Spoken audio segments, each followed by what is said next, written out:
Question ये biology है, इसको हम बाद में जल्दी जल्दी डिस्कस कर लेंगे। अभी फ़िलहाल हम इसके केमिस्ट्री और फिजिक्स को कर लेते हैं स्टार्टिंग से। तो ये सेट है 3।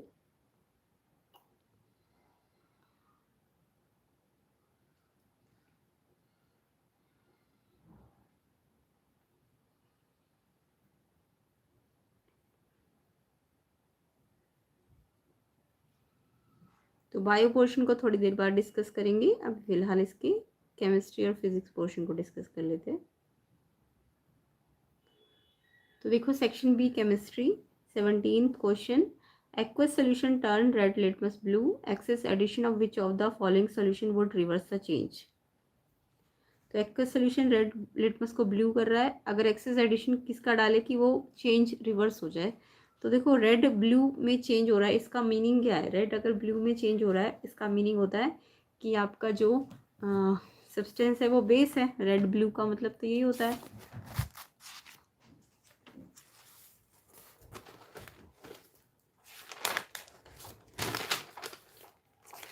है ना? तो अगर रेड से ब्लू हो रहा है चेंज, तो बेस है, और बेस को अगर मेरे को वापस रिवर्स करना है तो बेस में क्या डालना पड़ेगा? एसिड डालना पड़ेगा, तभी रिवर्स होगा। तो यहाँ पे एसिड कौन सा था? हाइड्रोक्लोरिक। बाकी सारे बेसिस है, तो इस ये रेड से ब्लू मतलब बेस, बेस को रिवर्स जाना है तो यानी एसिड मिक्स करना पड़ेगा। तो हाइड्रोक्लोरिक एसिड, बी ऑप्शन इसका आंसर था 17 का। तो कमेंट कीजिए किस किस ने ये आंसर लिखा है।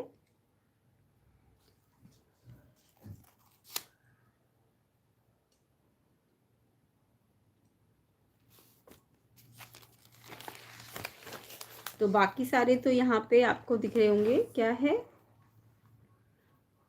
सोडियम हाइड्रोक्साइड बेस है, बेकिंग सोडा बेस है, माइल्ड बेस है, स्लेट लाइम भी बेस है। तो ये सब बेसिस है, तो आपको हाइड्रोक्लोरिक एसिड मिक्स करना पड़ेगा। क्वेश्चन 18 पे आते हैं। While washing dirty clothes by soap micelles are form, select the correct statement about micelles.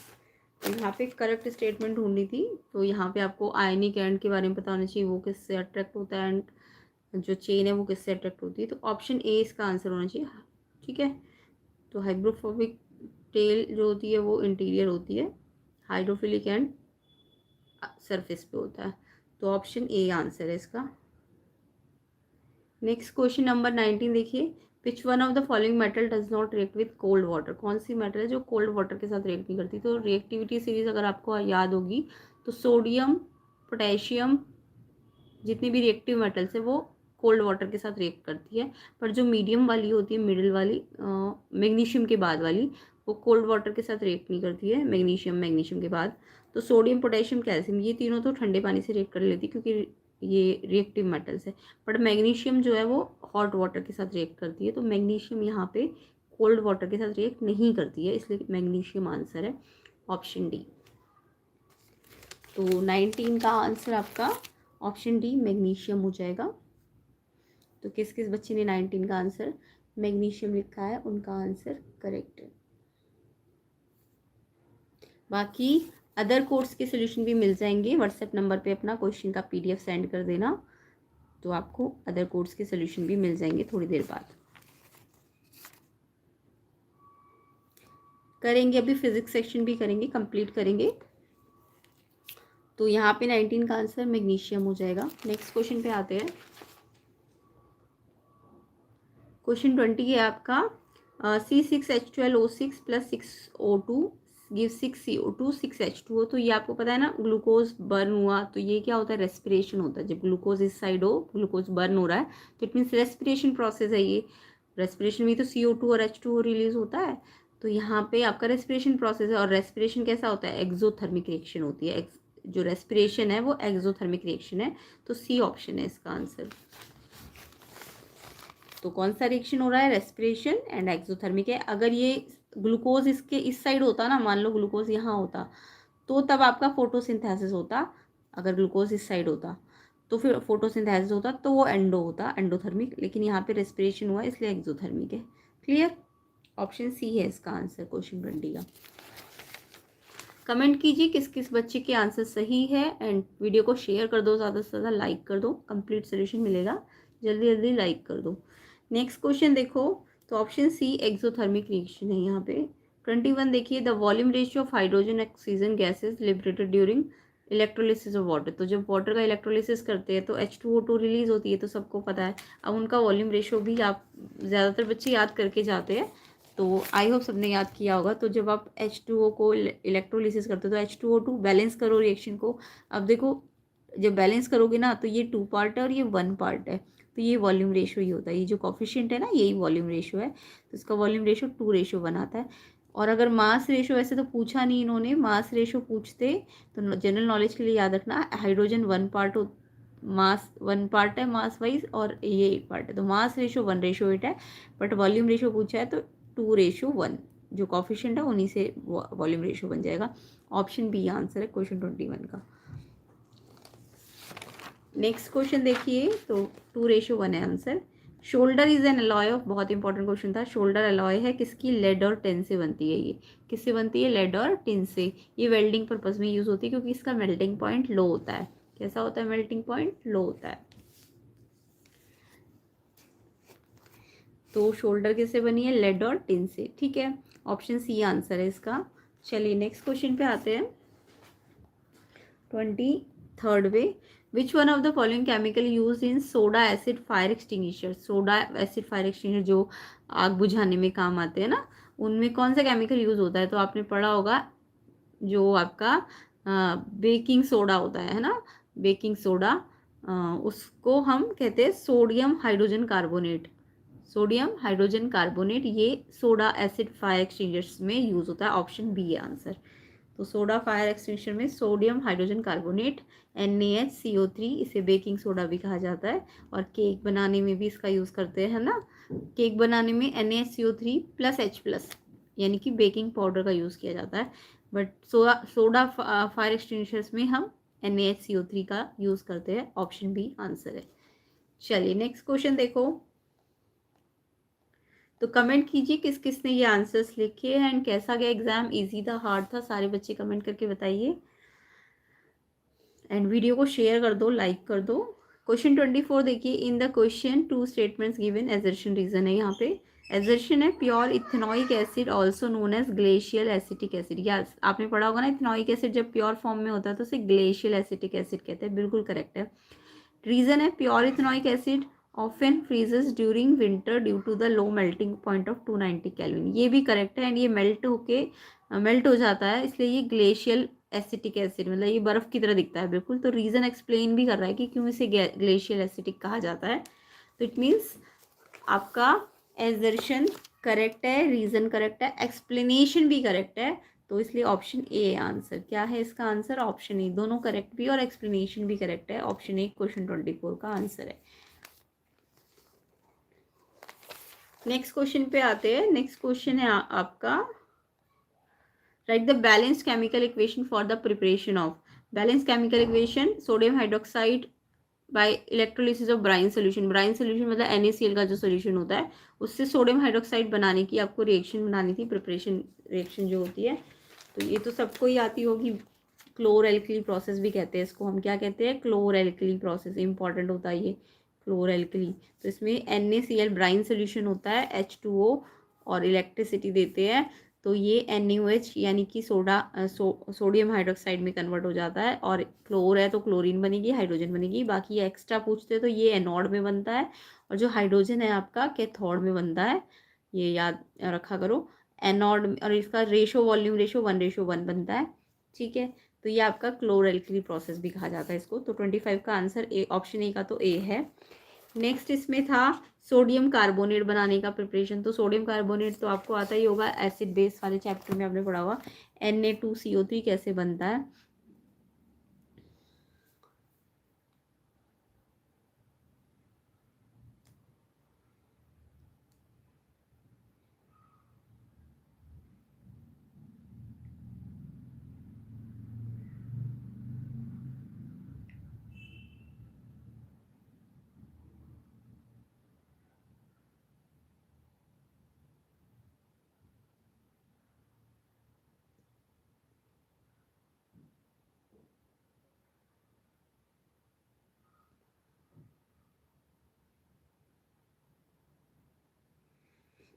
तो Na2CO3 के लिए हम जो हमारे पास NaCl होता है, ठीक है, उसमें हम NH3CO2 और H2O ये सब देते हैं, और प्रोडक्ट रिएक्टेंट जो प्रोडक्ट साइड होता है वो बनता है NH4Cl, और यहाँ पे आपका NaHCO3 बन जाता है। क्या बन जाता है? NaHCO3। और फिर आपको NaHCO3 को क्या करना होता है? NaHCO3 को हीट करना होता है। ये जो NaHCO3 बना ना, इसको आप हीट करोगे तो ये ब्रेक हो जाएगा Na2CO3 में प्लस H2O में और CO2 में। तो ये 2 स्टेप्स में ऐसे बनेगा। तो ये इस तरीके से आपको ये बताना था कि Na2CO3 कैसे बनता है। तो पहले स्टेप में आपका बेकिंग सोडा बनेगा, बेकिंग सोडा को हीट करोगे तब आपका ये Na2CO3 बन जाएगा। ठीक है, तो इस तरीके से ये रिएक्शन करनी होती है। नेक्स्ट क्वेश्चन देखो, नेक्स्ट क्वेश्चन 26। इसमें भी ए और बी में से कोई एक करना था। Which method will be use to convert each of them to their respective metal oxide. Metal oxide को अगर मतलब अगर तुम्हें मेटल ऑक्साइड में कन्वर्ट करना है तो कार्बोनेट ओर को मेटल ऑक्साइड में कन्वर्ट करने के लिए आप कौन सा मेथड यूज़ करते हो, सल्फाइड ओर के लिए आप कौन सा मेथड यूज़ करते हो। तो ये तो सबको पता ही होगा। जब हमें कार्बोनेट ओर को करना होता है ऑक्साइड में चेंज तो कैल्सिनेशन किया जाता है, यानी कार्बोनेट और जैसे जिंक कार्बोनेट है उसको मैं in absence of oxygen heat करूंगी तो आपका जिंक ऑक्साइड बन जाएगा। तो ऑक्साइड में बदलने के लिए अगर कार्बोनेट और को करना है तो कैल्सिनेशन यानी विदाउट ऑक्सीजन हीट करते हैं। और सल्फाइड और के लिए हम ऑक्साइड बदलने के लिए रोस्टिंग करते हैं। एग्जाम्पल समझ लो, ZnS जिंक सल्फाइड है, इसमें रोस्टिंग करी तो O2 की प्रेजेंस में होती है, रोस्टिंग O2 की प्रेजेंस में हीट करो तो ये जिंक ऑक्साइड में कन्वर्ट हो जाता है। तो सल्फाइड और के लिए रोस्टिंग की जाती है और कार्बोनेट और के लिए कैल्सिनेशन किया जाता है। तो यहाँ मैंने एग्जाम्पल एक्स्ट्रा समझा दिया, आपको जस्ट प्रोसेस के नाम बताने थे। तो यहाँ पे समझ आ गया। तो ये आंसर किस किस बच्चे ने लिखा है, बिल्कुल करेक्ट है इनका, ये उनका ये आंसर। सेकंड पार्ट में इसमें था write a chemical reaction to illustrate the use of aluminium for joining cracked railway track.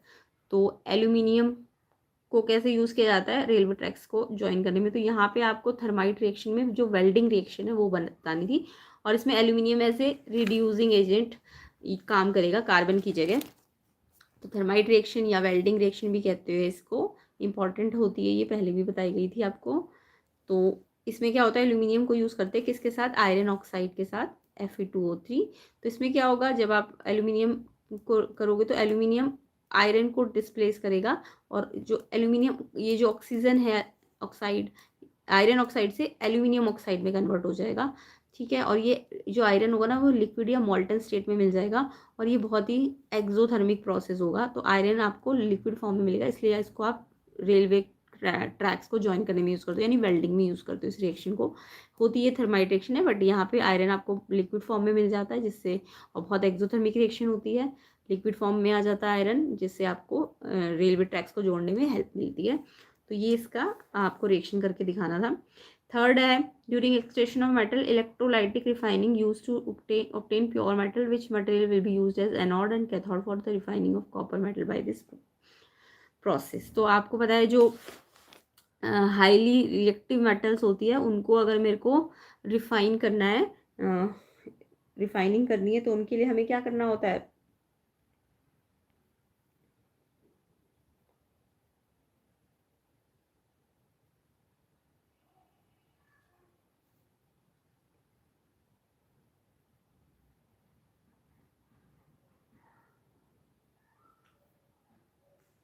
तो यहाँ पे क्वेश्चन में पूछा है कि which material used as anode and cathode.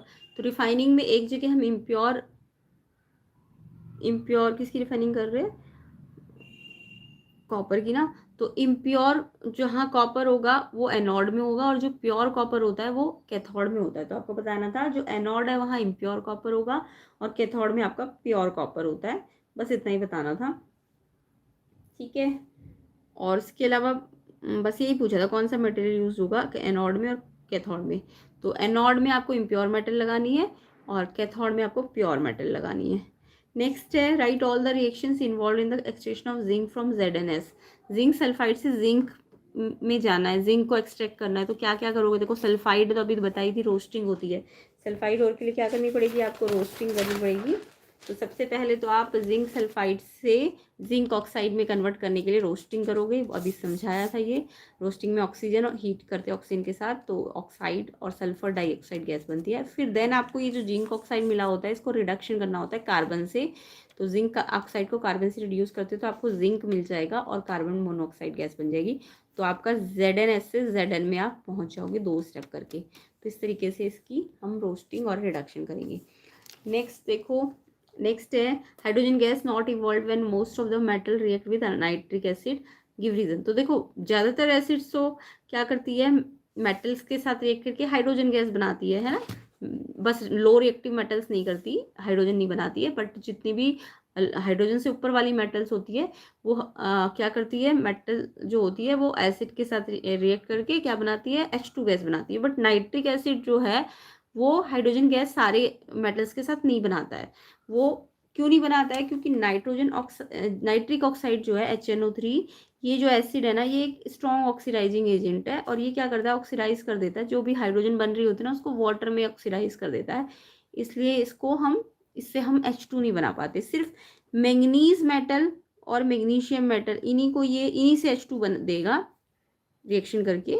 HNO3, ये रिएक्शन तो आपको करना आता है ना कि ये मेटल NO3 ले लेगी और H2 बना देगी, बट ये सारे मेटल्स के साथ H2 को डिस्प्लेस नहीं करेगा। रीज़न ये कि H2 से H2O बना देगा क्योंकि ये एक स्ट्रॉन्ग ऑक्सीडाइजिंग एजेंट है। तो ये आपको रीज़न लिखना था इसमें। नाइट्रिक एसिड एक्सेप्शन होता है, नाइट्रिक एसिड वो H2 हर एक को नहीं देगा, हर एक मेटल के साथ रिएक्ट करके नहीं देगा, सिर्फ इन दो मेटल से ही करके देगा। क्यों देगा ऐसा, बाकियों के साथ क्यों नहीं करेगा, क्योंकि ये रीज़न है इसका।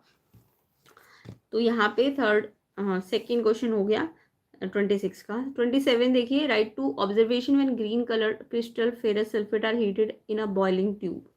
क्या होगा जब ग्रीन कलर के क्रिस्टल फेरस सल्फेट के बॉइलिंग ट्यूब में हीट करेंगे। तो देखो ग्रीन कलर के फेरस सल्फेट है और आप उसे हीट कर रहे हो, तो हीट करने से क्या होगा, वो ब्रेक होगा, डिकम्पोज होगा।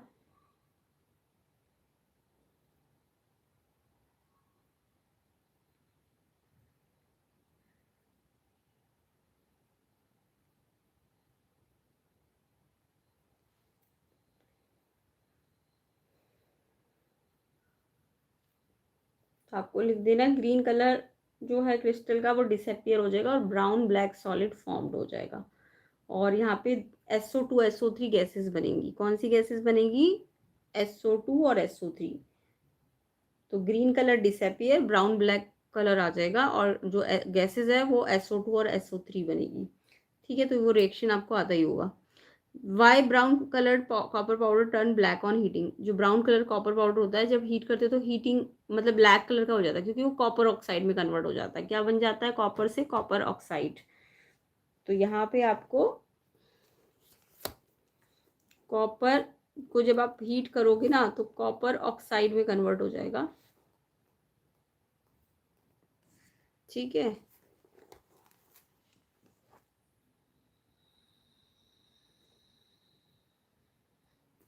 और हीट करने के लिए ऑक्सीजन के साथ रिएक्ट करना पड़ेगा, तो कॉपर ऑक्साइड ब्लैक कलर का बन जाता है। ये रिएक्शन होती है।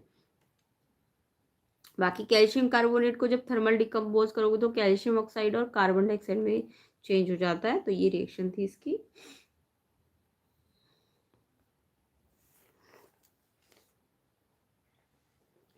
नेक्स्ट है पीएच के बारे में था।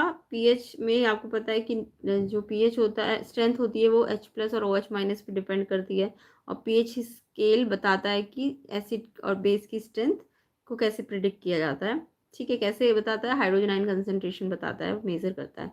तो कौन से इंडिकेटर है जो हमें स्ट्रॉन्ग एंड एसिड और बेस, मतलब एसिड और बेस की स्ट्रेंथ के बारे में बताते हैं, ऐसे कौन से इंडिकेटर। तो जस्ट इंडिकेटर की बात करूँ तो वो तो जस्ट एसिड बेस बताते हैं, बट स्ट्रेंथ कौन सा इंडिकेटर बताता है, वो होता है यूनिवर्सल इंडिकेटर। तो स्ट्रेंथ के बारे में या कितना स्ट्रॉन्ग है कोई भी एसिड या बेस, उसके बारे में आपको कौन सा इंडिकेटर काम बताता है, यूनिवर्सल इंडिकेटर। कलर चेंज करके बताता है वो। ठीक है, मतलब अलग अलग पीएच पे वो कलर चेंज करता है और उसके according weak acid strong acid पता लग जाता है। बाकी नेक्स्ट में पूछा था आपको कि किस पे ज़्यादा H+ आयन होंगे, तो आपको पीएच स्केल पता है, H+ आयन या एसिडिक करेक्टर के इन्वर्स होता है। जितना H+ ज़्यादा होगा पीएच उतना कम होगा, यानी जितना एसिडिक होगा ना उतना पीएच कम आएगा। ठीक है, क्योंकि इन्वर्सली प्रोपोर्शनेट होता है। तो यहाँ पे आपको क्वेश्चन था ABC में पीएच दिए हुए थे 357 और बोला था किस में सबसे ज़्यादा H+ आयन, यानी कौन सबसे ज़्यादा एसिडिक है। तो एसिडिक का मतलब जिसका पीएच सबसे कम होगा, तो सबसे कम पीएच 3 है, तो किसका है, ए का। तो सोल्यूशन ए जो है वो ज़्यादा H+ आयन ले रहा है, तो इसका आंसर सोल्यूशन ए है। What are strong acid, weak acid, ये तो आपको पता ही होगा। स्ट्रॉन्ग एसिड्स क्या होते हैं, एसिड्स विच कम्प्लीटली आयनाइज, जो कम्प्लीटली क्या हो जाते हैं, डाइसोसिएट हो जाते हैं। आयनाइज लिख दो, डाइसोसिएट लिख दो। तो स्ट्रॉन्ग एसिड क्या होते हैं, जो कम्प्लीटली डाइसोसिएट होते हैं, जो मोर H+ आयन देते हैं, लाइक HCl हो गया, H2SO4 हो गया, HNO3 हो गया, ये स्ट्रॉन्ग एसिड है।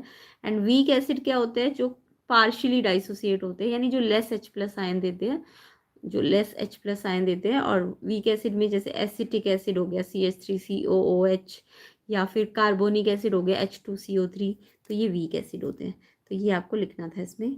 नेक्स्ट है सी ऑप्शन वाला, under what condition rain water called acid rain. Acid rain कब बनती है, रेन वाटर को एसिड रेन कब कहते हैं। तो इसका आंसर था आपका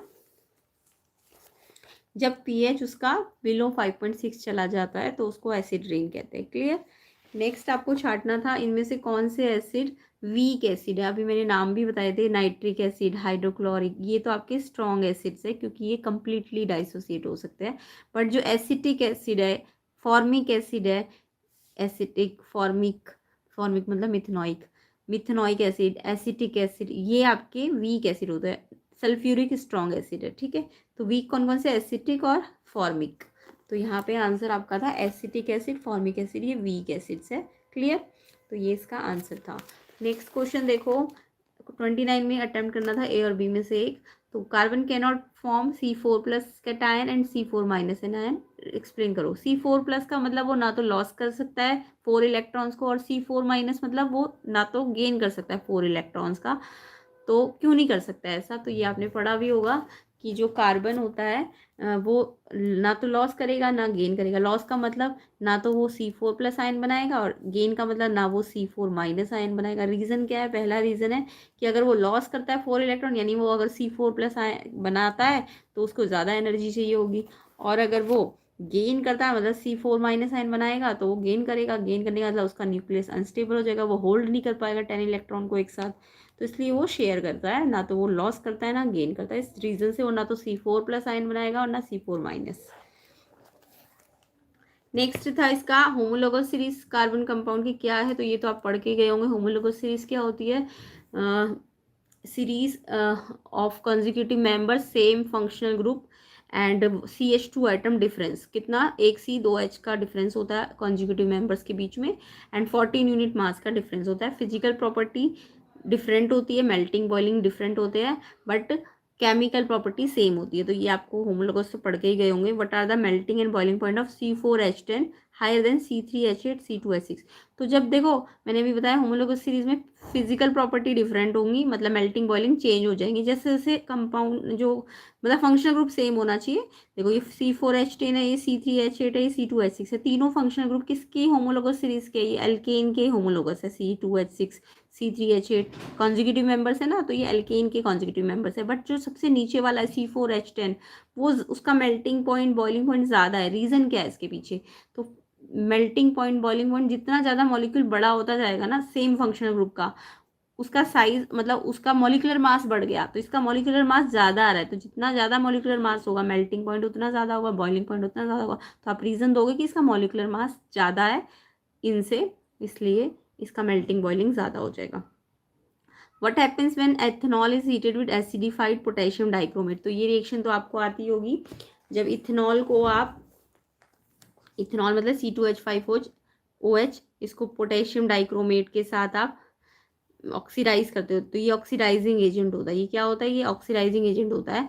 तो ये क्या करेगा, इसको ऑक्सीडाइज करेगा, यानी इसमें एक O है ना, तो उसके O को बढ़ा देगा, तो ये इथेनॉइक एसिड बना देगा। तो ये रिएक्शन बनानी थी आपको और फिर से वर्ड्स में लिखना था।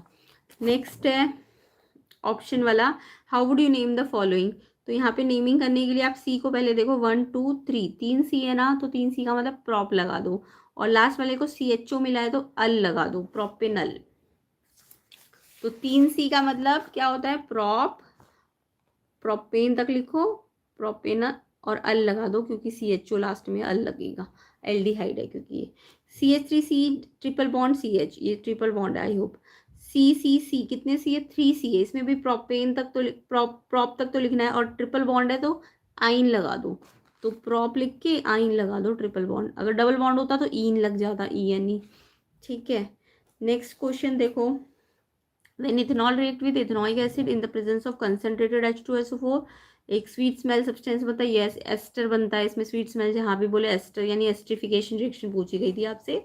एंड देन पूछा था कौन सी क्लास ऑफ कंपाउंड में ये जो स्वीट स्मेल बना है उसको कौन सी क्लास में आता है, तो इसका नाम तो एस्टर क्लास का है बट इसको प्रॉपर बोलते हैं इथाइल इथेनॉइड। ठीक है, तो हमें पता है कि जब हम इथेनॉल और इथेनॉइक दोनों को रिएक्ट करते हैं तो स्वीट स्मेल एस्टर बनते हैं, तो उनकी क्लास को क्या कहते हैं, एस्टर कहते हैं। क्या कहते हैं, एस्टर कहते हैं, है ना।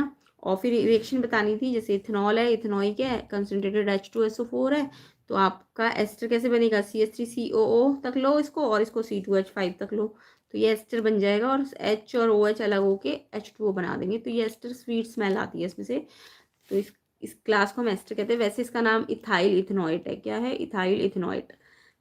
उसके बाद नेक्स्ट क्वेश्चन तो और भी सिंपल था, नेक्स्ट क्वेश्चन में था राइट द केमिकल इक्वेशन, तो बताई थी why soap do not produce foam with hard water, तो आपको बताना था hard water calcium and magnesium salts present होते हैं और वो स्कम बनाते हैं, इसलिए वो फोम नहीं बनाता है ना, तो ये आपको लिखना आता ही होगा। In hard water calcium and magnesium ion या सॉल्ट प्रेजेंट होते हैं एंड स्कम बन जाता है और स्कम क्लिनजिंग एक्शन में हिंड्रेंस प्रोड्यूस करता है। नेक्स्ट था सेक्शन C पे आते हैं फिजिक्स, जो बच्चे वेट करते ज़्यादातर, तो फिजिक्स के भी न्यूमेरिकल्स भी देख लेंगे आज हम एंड अदर सॉल्यूशंस भी मिल जाएंगे अदर कोर्स के, आप चेक कर लेना, PDF अपनी भेज देना इस व्हाट्सएप नंबर पे, तो अपना PDF कंप्लीट जो क्वेश्चन पेपर है वो PDF फॉर्म में भेज देना, तो आपको आपके सॉल्यूशंस मिल जाएंगे थोड़ी देर बाद। तो चलिए सेक्शन C फिजिक्स देख लेते हैं। 30 the pair of I parts responsible for admitting different amount of light in the eyes, तो यहाँ पे बोला है कि पेयर ऑफ आई पार्ट कौन सा है जो डिफरेंट अमाउंट ऑफ लाइट को एडमिट करने में मतलब कंट्रोल करता है लाइट को, तो लाइट को कंट्रोल आइरिश करता है और किसकी हेल्प से करता है, प्यूपिल की हेल्प से, प्यूपिल के साइज मतलब आइरिश करता है और किसकी हेल्प से करता है, प्यूपिल अपना साइज कम या ज़्यादा करता है ना, जब डिम लाइट होती है तो प्यूपिल का साइज बढ़ जाता है, जब ब्राइट लाइट होती है तो प्यूपिल का साइज कम हो जाता है ना, तो प्यूपिल साइज कंट्रोल करता है अपना लाइट को और किसकी हेल्प करता है, आयरिश की, कि वो लाइट को कम या ज़्यादा कर सके, तो आयरिश प्यूपिल दोनों ही क्या करते हैं, अमाउंट ऑफ लाइट को एक तरह से कंट्रोल करते हैं, आयरिश प्यूपिल के साइज को कंट्रोल करता है और प्यूपिल लाइट को कंट्रोल करता है, तो दोनों हेल्प करते हैं एक दूसरे की, तो यहाँ पे आंसर आयरिश और प्यूपिल है। किस किसने ये आंसर लिखा है कमेंट करना, ए ऑप्शन है 30 का, सेक्शन C फिजिक्स। चलिए नेक्स्ट क्वेश्चन पे आते हैं 31st, the vision defect which arise due to gradual weakening of the ciliary muscle, easy question है ये भी, मोस्टली इजी क्वेश्चन आए हुए हैं फिजिक्स में तो अभी तक। तो जब सिलियरी मसल वीक हो जाती है ओल्ड एज में, तो उस टाइम पे कौन सा फ्लेक्सिबिलिटी ऑफ आइलेंस कम हो जाती है, तो इसको हम कहते हैं प्रेसबायोपिया, C ऑप्शन है इसका आंसर, ओल्ड एज में होता है ये ज़्यादातर। नेक्स्ट एजर्शन रीजन पे आते हैं, with the help of compass magnetic field line can be traced outside the bar magnet, yes ये मैग्नेटिक फील्ड लाइन क्या करती है, ट्रेस करती है फील्ड लाइन को आउटसाइड द बार मैग्नेट, बिल्कुल करेक्ट है। The north pole of compass needle always point toward the south pole of the magnet when brought close to it, तो क्या हमेशा वो साउथ पोल को करेगा, नहीं, नॉर्थ पोल है तो वो किधर इंडिकेट करेगा, वो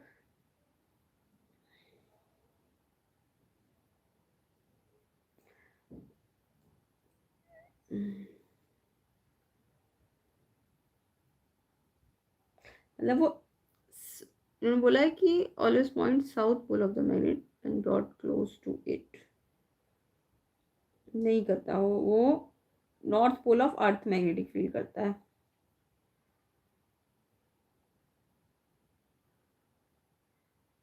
नॉर्थ पोल को बार मैग्नेट के नॉर्थ पोल को करता है वो, ठीक है, तो यहाँ north pole of bar magnet आना था, ये रीजन गलत है आपका, तो एजर्शन तो सही है बट रीजन गलत है, यानी कि एजर्शन सही रीजन गलत, C ऑप्शन है इसका आंसर। कमेंट कीजिए किसने C ऑप्शन पे टिक किया है, तो इसका आंसर आपका एजर्शन सही रीजन गलत, ऑप्शन C है इसका answer.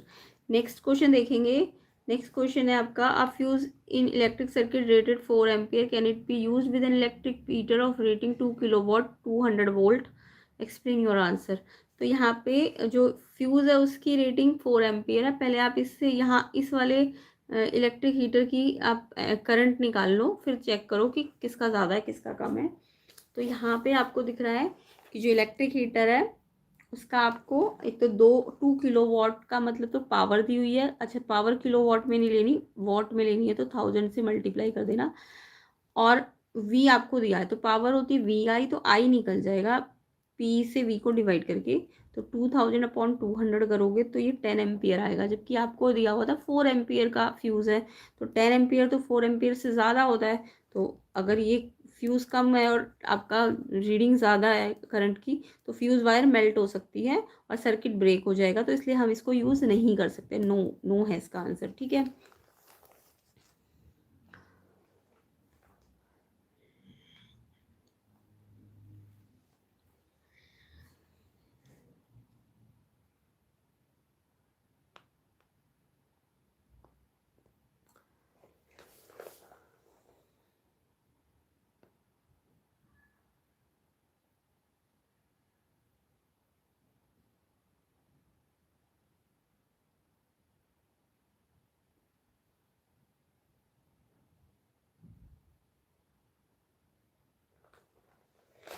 The north pole of compass needle always point toward the south pole of magnet.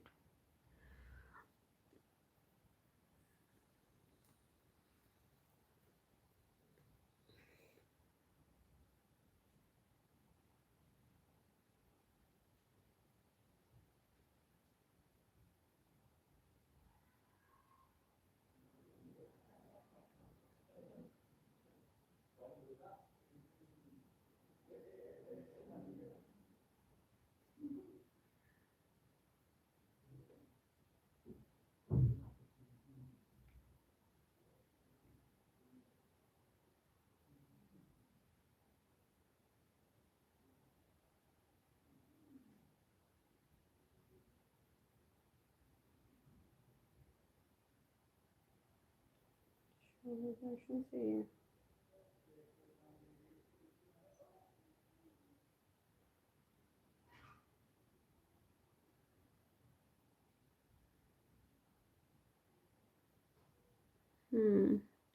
Compass needle का नॉर्थ पोल मैग्नेट के साथ। अच्छा, ये भी ट्रू है। ठीक है, ठीक है, इसको करेक्ट कर लेना। 32 का रीजन भी करेक्ट है और एक्सप्लेनेशन भी करेक्ट है। तो एजर्शन रीजन करेक्ट है दोनों ही, एक्सप्लेनेशन भी करेक्ट है। ऑप्शन ए होना चाहिए इसका। 32 का आंसर ऑप्शन ए कर लेना। नेक्स्ट देखो, तो ये समझ आ गया। Next, how is an electromagnet made, right any 2 veg by which the strength of electromagnet can be increase. तो ये तो सब बच्चों को पता है, इलेक्ट्रोमैग्नेट कैसे बनती है। जैसे सोलेनॉइड के बारे में आपने पढ़ा होगा, सोलेनॉइड कैसे बनता है, वही चीज़ आपको इलेक्ट्रोमैग्नेट में बतानी थी।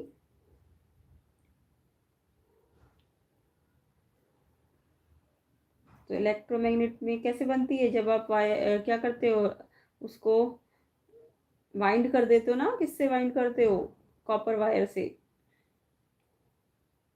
तो electromagnet created by passing an electric current through a coil of insulated wire around a soft iron core. Soft iron core में आपको एक इलेक्ट्रिक वायर कॉइल जो है वायर का, वो उसको क्या करना है, इंसुलेट इंसुलेटेड वायर का जो आपका कॉइल होगा उसे वाइंड करना है। तो उस तरीके से बनेगा। उसके बाद नेक्स्ट था इसमें कैसे आप स्ट्रेंथ को बढ़ा सकते हो इलेक्ट्रोमैग्नेट की। तो इलेक्ट्रोमैग्नेट की स्ट्रेंथ बढ़ाने के लिए आपको अमाउंट ऑफ करंट इंक्रीज करना पड़ेगा कॉइल में, नंबर ऑफ टर्न्स कॉइल के बढ़ाने पड़ेंगे, या फिर सॉफ्ट आयरन कोर का यूज़ करना पड़ेगा। तो इस तरीके से आप स्ट्रेंथ इंक्रीज कर सकते हो। Law which give the relation between the electric current flowing through a given conductor and the potential difference applied across it. तो करंट और पोटेंशियल डिफरेंस के बीच में कौन सा लॉ होता है, ये तो सबको पता होगा। ये होता है आपका ओम्स लॉ। तो आपको ओम्स लॉ बताना था। इसे पूरा मैंने तो शॉर्ट में लिख दिया, आपको पूरा प्रॉपर करना था। At constant temperature potential difference directly proportional to current, तो इसको वर्ड्स में लिखना था। और V equal to I R, R हो जाएगा V/I। फिर आपको ये ग्राफ बनाना था V वर्सेज I का। तो जो स्लोप है ये R है, R डेल्टा V/डेल्टा I। तो ये सारी चीज़ें लिखनी होती है। नेक्स्ट देखो, VI ग्राफ बना दिया। Next explain the phenomena of rainbow formation. तो ये रेनबो फॉर्मेशन भी आई होप सबको आता होगा। रेनबो में सबसे पहले रिफ्रैक्शन होता है, देन डिस्पर्शन होता है, देन आपको बताना था इंटरनल रिफ्लेक्शन होता है और फिर से रिफ्रैक्शन होता है। और फिर रेनबो में बताना था आपको जो वाटर ड्रॉपलेट्स है टाइनी प्रिज्म का काम करती है, सनलाइट एंटर करती है, रिफ्रैक्ट करती है, डिस्पर्स होती है, स्प्लिट होती है यानी, और फिर इंटरनल रिफ्लेक्शन के बाद रिफ्रैक्शन करके 7 कलर दिखते हैं। तो ये सारा आपको एक्सप्लेन करना था।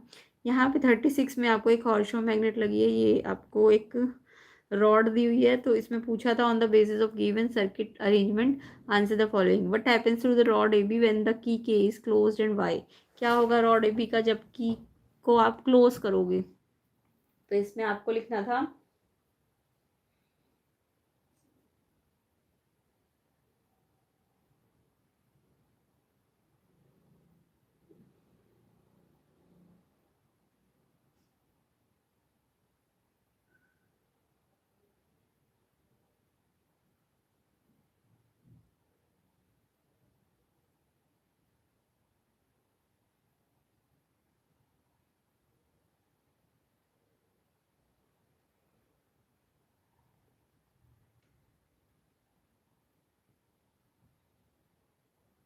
अच्छा, जब आप की को क्लोज करोगे तो करंट फ्लो होगा, है ना। करंट फ्लो होगा तो करंट फ्लो होने से क्या होता है, जो रॉड ए बी है वहां से करंट फ्लो होके जाएगा जब, तो एक मैग्नेटिक फील्ड बनेगी। क्योंकि ये मैग्नेटिक फील्ड के अंदर है ना, ये रॉड किस में है, मैग्नेटिक फील्ड के अंदर है। तो इससे एक फोर्स प्रोड्यूस होगा और फोर्स से ये डिस्प्लेस हो जाएगी। ये क्या हो जाएगी, डिस्प्लेस हो जाएगी। तो आपको लिखना था रॉड ए बी डिस्प्लेस हो जाएगी। रीजन मैंने समझा ही दिया कि की क्लोज है और करंट फ्लो करेगा, करंट फ्लो करेगा तो उसके इन्फ्लुएंस में मैग्नेटिक फील्ड होगा प्रोड्यूस, और मैग्नेट भी लगी हुई है तो मैग्नेटिक फील्ड से क्या होगा, फोर्स प्रोड्यूस होगा और उससे फिर रॉड क्या करेगी, डिस्प्लेस करेगी। तो ये आपको लिखना था। उसके बाद इसमें बोला था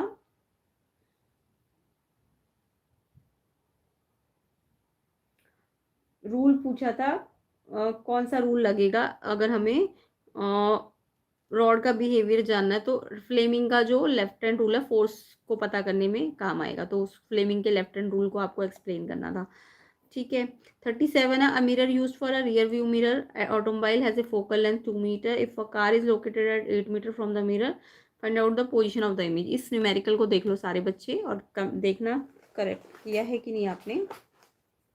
तो 36 का आंसर तो यही है, रॉड डिस्प्लेस हो जाएगी क्योंकि करंट फ्लो करेगा, मैग्नेटिक फील्ड के कारण फोर्स प्रोड्यूस होगा। And Fleming left hand rule से आप फोर्स की डायरेक्शन पता कर सकते हो और उसको लिखना था आपको। 37 क्वेश्चन देखिए।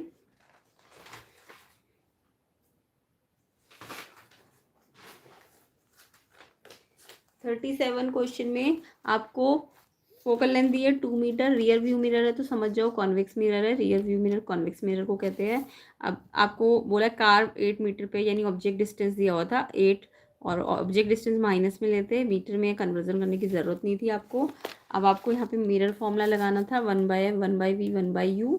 उसके बाद ये फोकल लेंथ आपको 2 कॉन्वेक्स है तो इसलिए प्लस में ली है, 1/v प्लस 1/-8। ये प्लस माइनस यहाँ पे माइनस हो रहा है ना, इधर प्लस माइनस माइनस हो रहा है तो इस साइड जाएगा तो प्लस हो जाएगा, ये यहाँ जाएगा तो ये प्लस हो जाएगा। अब फिर एलसीएम लेना था, ये आएगा 5/8 और फिर इसको रेसिप्रोकल करके v निकल जाएगा 1.6 मीटर। तो जो ऑब्जेक्ट का डिस्टेंस है, सॉरी इमेज डिस्टेंस है, वो 1.6 मीटर होगा और पॉजिटिव है तो इट मीन्स वर्चुअल होगा। कैसा होगा, वर्चुअल इरेक्ट होगा। और आपको पता भी convex mirror always form virtual erect. And ये कैसी है, इमेज डिस्टेंस कम आ रहा है ना क्यू से, फोकल लेंथ 2 है, यानी आपने फोकल लेंथ अगर 2 है, सी आपका 4 है, तो आपने ऑब्जेक्ट को तो बियॉन्ड सी रखा हुआ है ना, तो ये जो आपका इमेज है वो इन बिटवीन आप कहाँ पे आएगी, सी और एफ के बीच में आएगी। बाकी कॉन्वेक्स मिरर का आपको डायग्राम बनाना आता होगा, कॉन्वेक्स मिरर कैसे बनता है,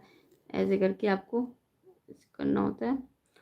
और आपको ये आपको कितना दिया हुआ था, पोल, ये फोकस, फोकस 2 है, 4 पे सेंटर ऑफ कर्वेचर।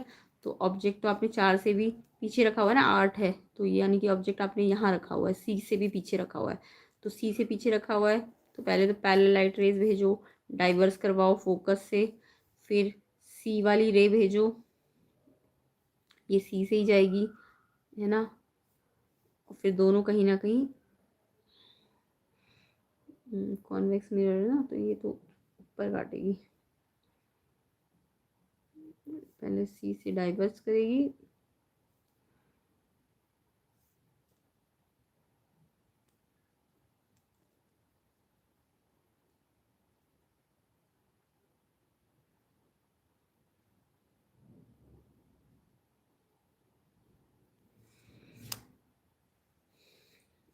अच्छा ये तो मैंने मिरर का बनाना था ना, मिरर का तो ये पी, ये एफ, ये सी, तो यहाँ पे ऑब्जेक्ट है, यहाँ पे मेरे को डाइवर्स तो कराना है बट इधर की साइड ना, तो इसका फोकस इधर आएगा, और फिर सी से भेजो,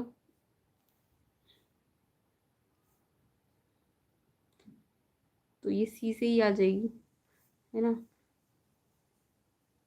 तो ये इधर की साइड बनेगी,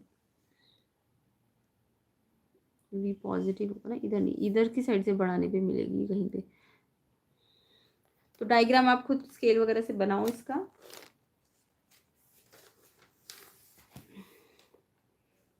1.6 मीटर।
बनेगा 1.6।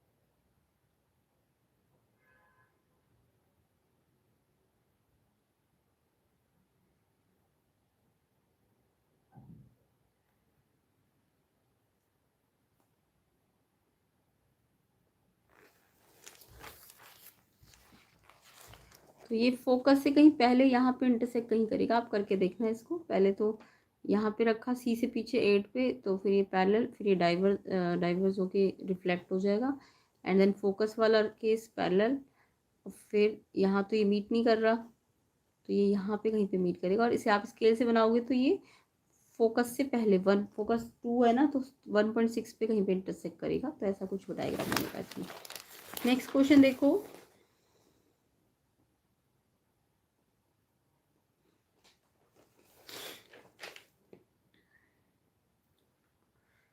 (3113) का 39 क्वेश्चन।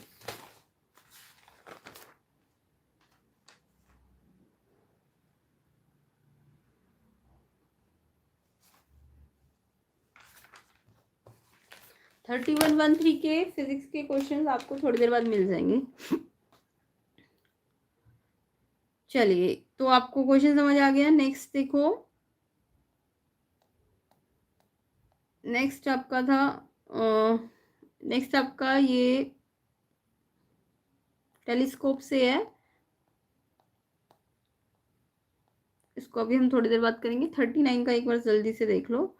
2 4 6 आपको ये रेजिस्टेंस गिवन थे और आपको इसमें R1 R2 R3 के किसकी वैल्यू निकालनी थी, करंट की वैल्यू निकालनी थी। तो पहले आपको दिख रहा है कि इसका टोटल वोल्टेज 12 वोल्ट का था, तो करंट तीनों में अलग अलग ही जाएगा। तो 12 वोल्ट के हिसाब से इस रेजिस्टेंस को निकालो, इस पे निकालो और इस पे निकालो। तो पैरेलल में तो करंट डिफरेंट डिफरेंट जाता है ना, I1 I2 I3, but voltage same जाती है। तो वोल्टेज तो सब पता है ये टोटल। तो I1 निकालना तो ओवरऑल वोल्टेज को R1 से डिवाइड कर दो तो 6 एम्पियर आ जाएगा। इसको करोगे तो 3 एम्पियर आ जाएगा, इसको करोगे तो 2 एम्पियर आ जाएगा। और टोटल करंट 6 3 9 और 2 11 एम्पियर हो जाएगा। टोटल अगर करंट बोलते सर्किट का तो आई टोटल 11 होता, बट आपको अलग अलग का पूछा है तो ये होगा।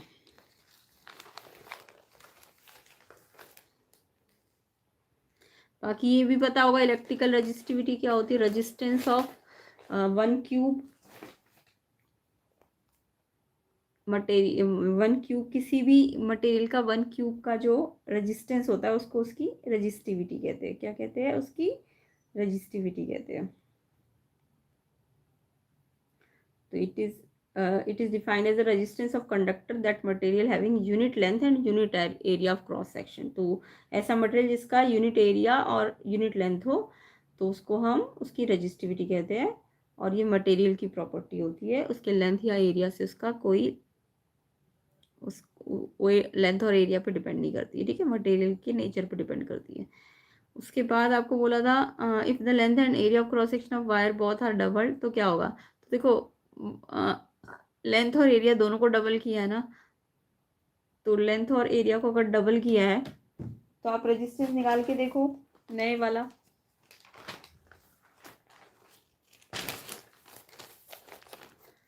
तो रेजिस्टेंस होता है रजिस्टिविटी L/A। अब आपने नया रेजिस्टेंस निकाला तो रजिस्टिविटी तो चेंज नहीं हुई, बट लेंथ भी डबल कर दी और एरिया भी डबल कर दिया। अब दोनों में सेम चेंज किया ना, तो ये 2 से 2 तो कट जाएगा, तो फिर से तो क्या आ जाएगा,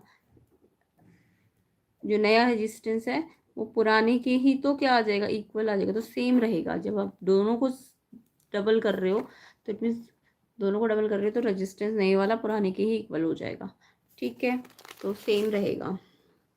नेक्स्ट था इसका third, calculate the electric current flowing through a 4 ohm resistor that produces 100 joule of heat every second. तो इलेक्ट्रिक करंट निकालना था, तो यहाँ पे हीट एनर्जी का फॉर्मूला लगाना था आपको। तो हीट एनर्जी I²RT होती है। हीट एनर्जी आपको जूल में दी हुई थी, आई निकालना था स्क्वायर में, रेजिस्टेंस 4 ओम था और टाइम 1 सेकेंड बोला था। I² निकालना था, 4 को डिवाइड ले जाओ, 25 का स्क्वायर रूट करो, स्क्वायर है तो 5 एम्पियर आएगा आई इसका। तो किस किस बच्चे का 5 एम्पियर आंसर है, बिल्कुल करेक्ट है।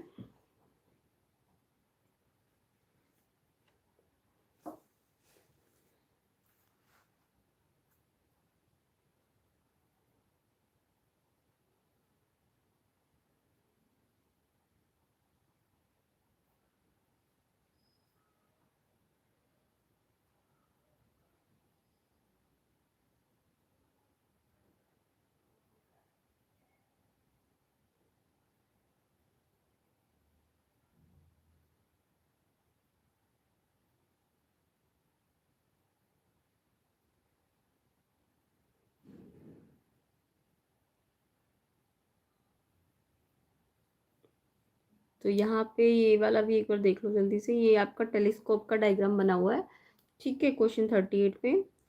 तो रिफ्लेक्टिंग टेलीस्कोप, तो इसमें पूछा है what kind of image of star seen by observe in the eyepiece. Eyepiece जो होता है उसके पास, टेलीस्कोप के पास, उसका कैसा इमेज बनता है। तो ये बनता है रियल इन्वर्टेड एंड मैग्नीफाइड। कैसा? Real inverted magnified. कौन सा मिरर यूज होता है रिफ्लेक्टिंग टेलीस्कोप में? तो ये आपका कॉनकेव मिरर होता है, ठीक है, और ये कन्वर्ज करता है पैरेलल लाइट रेज को डिस्टेंस स्टार से फोकस पे, ठीक है, और रियल इमेज बनाता है। Explain with the reason what kind of optical device is used at the eyepiece. Eyepiece में कौन सा टाइप का लेंस या मिरर लगता है? तो आई पीस में आपका कॉन्वेक्स लेंस लगता है। कौन सा? कॉन्वेक्स लेंस, क्योंकि ये रियल इमेज को मैग्नीफाई करता है, लार्जर इमेज बनाता है। इसके बाद है what is the role of plane mirror in image formation by this telescope. Plane mirror का क्या काम है? तो ये रिफ्लेक्ट करता है लाइट रेज को, ठीक है, तो ये रिफ्लेक्ट करने के काम आता है, जो कन्वर्ज होके फोकस पे आती है, ठीक है। तो उसको ये कंफर्टेबल ऑब्जर्व करवाता है, तो ये इसका वर्क होता है। तो यहाँ पे हमारे फिजिक्स के क्वेश्चंस भी ख़त्म होते हैं। तो कमेंट कीजिए किसके कितने लॉन्ग क्वेश्चंस भी ठीक है, कितने ऑब्जेक्टिव क्वेश्चंस ठीक है। बाकी एक बार जल्दी से हम इसके बायो के क्वेश्चंस भी डिस्कस कर लेते हैं, ये क्वेश्चन पेपर कंप्लीट हो जाएगा।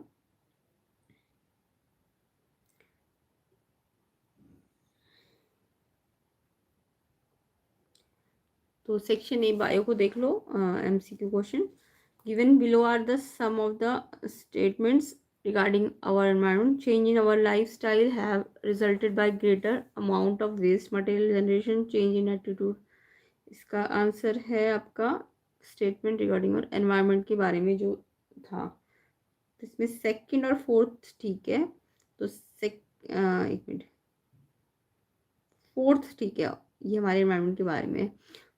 तो ये ऑर्गेनिक फार्मिंग, फोर्थ इसका आंसर है बी ऑप्शन, ठीक है। नेक्स्ट इसको ऑब्जर्व करके बताना था करेक्टली स्टेट कौन सा है। तो इसमें आपका करेक्ट जो है वो है by breaking down the nutrient of bread outside the body and the absorbing them, C option होना चाहिए आंसर। कमेंट करना ये लिखा कि नहीं लिखा आपने। थर्ड का आंसर जो है,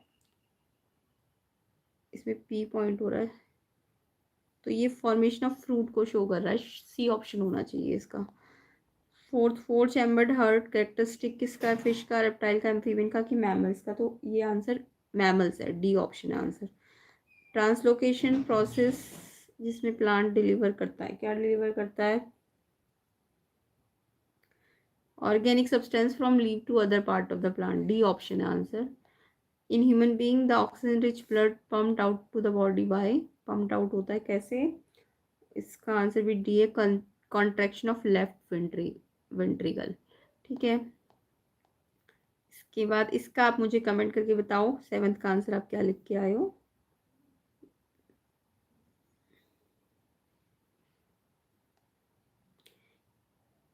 एथ का आंसर एजर्शन आपका 5%, हाँ ठीक है, ये सबसे ज़्यादा पेस्टिसाइड टर्शरी में मिलते हैं, करेक्ट है ये। केमिकल पेस्टिसाइड गेट एक्यूमुलेटेड, हाँ सब जैसे जैसे ट्रॉफिक लेवल बढ़ेगा बढ़ते हैं, तो ये रीज़न एक्सप्लेन भी कर रहा है, ऑप्शन ए है इसका आंसर। एजर्शन रीज़न करेक्ट भी, एक्सप्लेनेशन भी करेक्ट है, ऑप्शन ए। 9 देखो, variations not often in offering sexual, asexual में वेरिएशंस नहीं आते हैं, यस करेक्ट है।